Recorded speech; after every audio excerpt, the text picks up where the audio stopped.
मेरा नाम केदारनाथ बब्बर है और मैं आपको जो भी लिखता हूँ अपनी मर्जी से लिखता हूँ और देश और दुनिया हिंदुस्तान को पूरा स्टडी करता हूँ, टीवी देखता रहता हूँ और टीवी वालों की बेईमानी भी जो है उसको भी नहीं छुपाने देता और सच लिखता हूँ।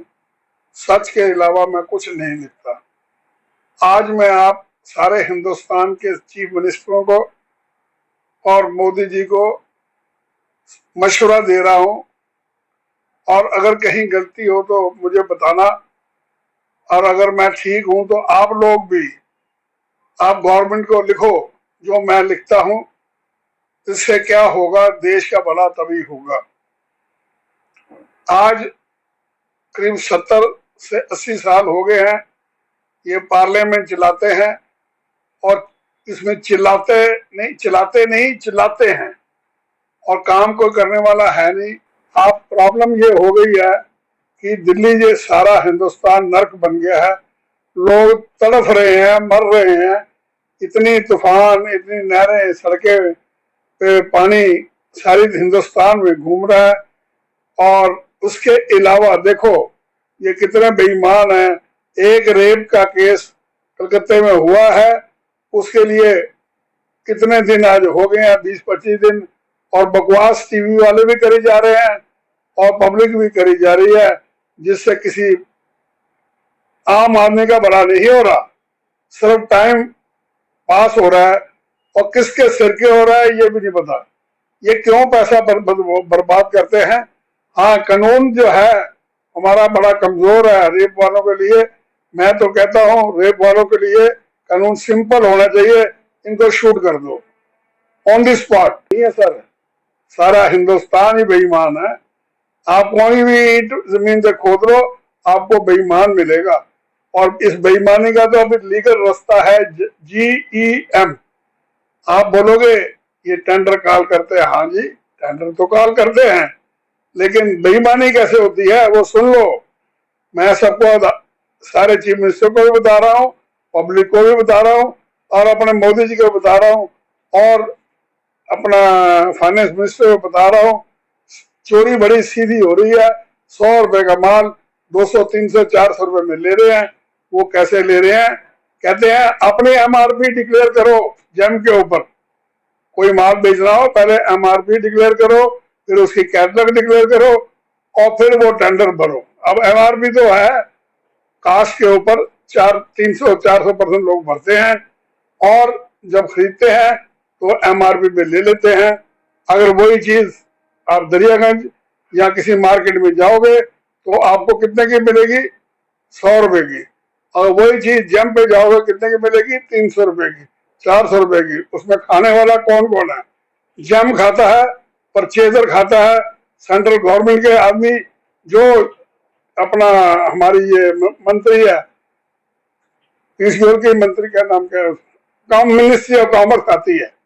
मैंने इनको इतनी बारी लिखा है लेकिन सबके कान बंद है, आंखें बंद है। हे भगवान सबके आंख और कान परमानेंट बंद हो जाए तो अच्छा ही है, क्योंकि इस देश का भला कोई चाहने वाला नहीं। लेकिन आज मैं मुद्दे पे आ रहा हूं, आप जो मर्जी कर लो, इस देश में रीडेवलपमेंट चाहिए। रीडेवलपमेंट से क्या होता है, जब देश आजाद हुआ था ये 1950 से ही रीडेवलपमेंट होना चाहिए था, लेकिन बड़ी बदकिस्मत थी हमारी कि पंडित जवाहरलाल नेहरू ने दिल्ली सारे हिंदुस्तान का बेड़ा गर्क कर दिया। ये बोल के लाल किले से हम ये चाहते हैं 1 किलोमीटर पे शहर और 1 किलोमीटर पे गांव हो। इतना मेंटल केस था कि सारा हिंदुस्तान का बेड़ा गर्क कर गया। सब जगह जगह झुग्गियां बन गई हैं और सारा नर्क बन गया है। अब इस नर्क को संवारने वाला कोई यंग मैन चाहिए जो सारे देश को संवारे और जिसके अंदर देशभक्ति की भावना हो। यहाँ तो ना तो है भावना, ना तो कोई काम करने वाला। हाँ, ये भावना जरूर है, सवेरे उठते हैं मंत्री खरीद लो, ये खरीद लो। अरे तुम अपने इलेक्शन के चक्कर में पड़े रहोगे, देश का कौन काम करेगा। आप इलेक्शन किसी को मत खरीदो, MP को मत खरीदो, किसी की जरूरत नहीं है। आप देश को डेवलप करो, देखो वोट अपने आप ही आपको आ जाएंगे। आप तो 400 मांग रहे थे, मैं आपको 550 भी दिला सकता हूँ। आप डेवलपमेंट तो करो शहर की, कोई शहर करते ही नहीं है जी।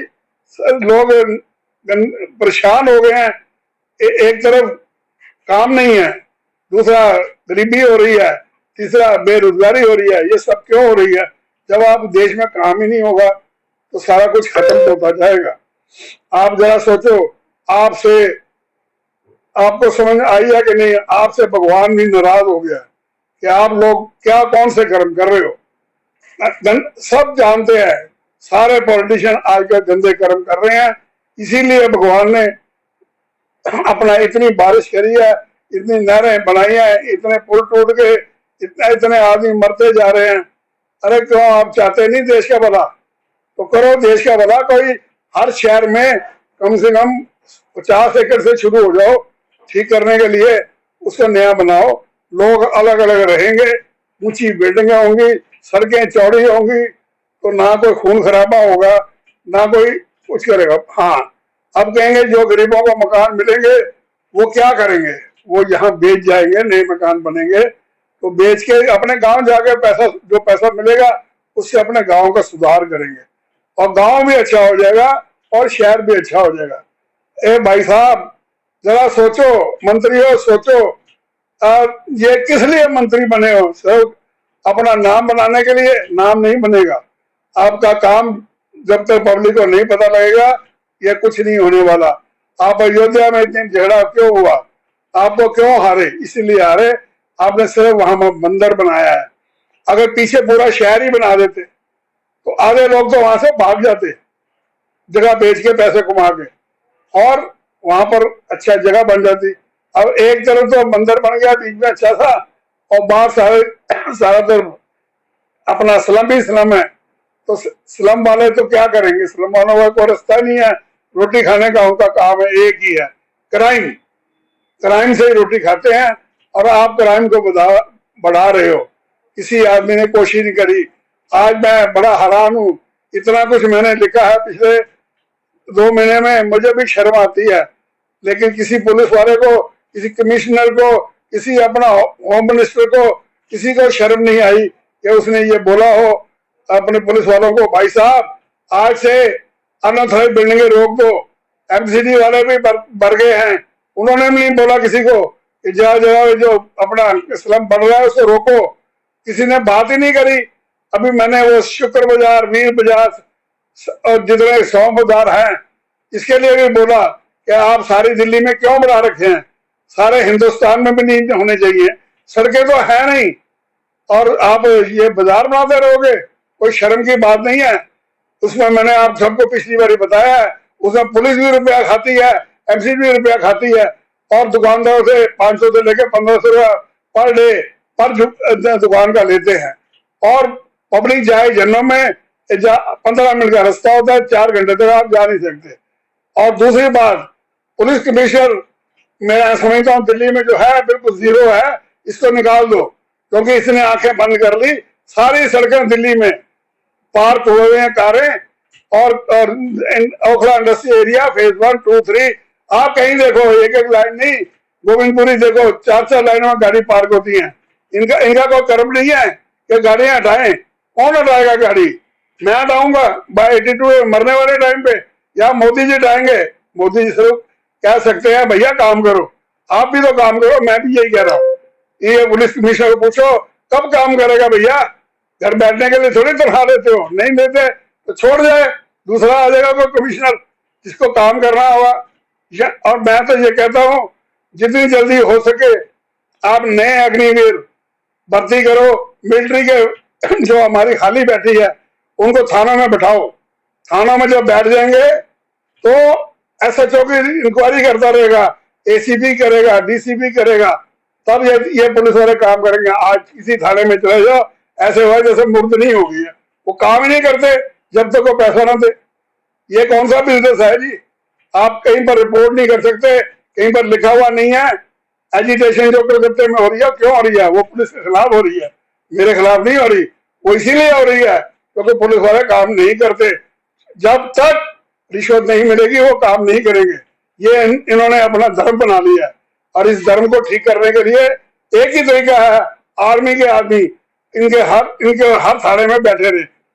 आर्मी में तो जब मर्जी निकाल कर सकते हो भाई साहब, लेकिन इन आज खाली बैठे हुए हैं। ये चाइना वाले जो है सारी हिंदू, चाइना में आप जाके देख लीजिए, नहीं है तो मेरे साथ चलो, मैं दिखाता हूँ। वो तो इवन 5 स्टार होटल जो सरकारी है वो भी आर्मी वाले देखते हैं। जो अपना बड़े बड़े डिपार्टमेंट है जहां पर उनको लगता है कि यहाँ बेईमानी हो रही है, वहां आर्मी का आदमी बैठ जाता है, कर्नल। तो हमें क्या मुसीबत है, हमारे यहाँ तो लाखों आदमी मिलिट्री में खाली बैठे हुए हैं आज के दिन। कोई लड़ाई थोड़ी हो रही है, वार थोड़ी हो रही है। तो लेट अस प्लान करो।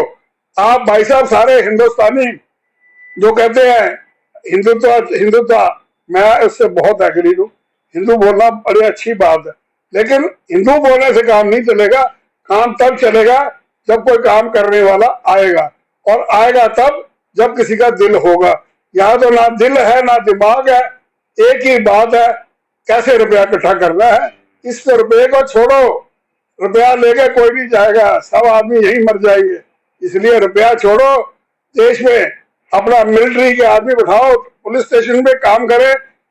जो कारपोरेशन वाले हैं उनके ऊपर भी मिलिट्री बैठाओ कि भैया काम करो। और इन सबकी रिपोर्ट जो है ना वो मोदी जी के पास जानी चाहिए।